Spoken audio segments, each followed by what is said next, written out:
Dadka qaarkii waxay isku dayaan inay soo dhigaan bannaanka wixii ka khaldan sababtoo ah ma xamili karaan, mana aqbali karaan wanaagga iyo waxa saxda ah ee aad samaynayso. Marnaba aad ha uga fakirin wixii tagay, waxay kuu keenaysaa murugo. Aad ha uga fakirin mustaqbalka, waxay kuu keenaysaa walwal iyo cabsi. Ugu noolow maantadan adigoo dhoola caddaynaya, waxay kuu keenaysaa farxad iyo raynrayn. Goortii maskaxda iyo muuqaalka jismiga uu xooggan yahay, xaalad kasta waxay u noqonaysaa fursad.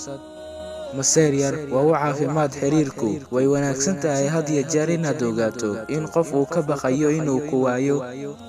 Geedku waxaa lagu qiimeeyaa miraha ama harka uu bixiyo. Ibnu aadamkuna waxaa lagu qiimeeyaa ficilada ay sameeyaan.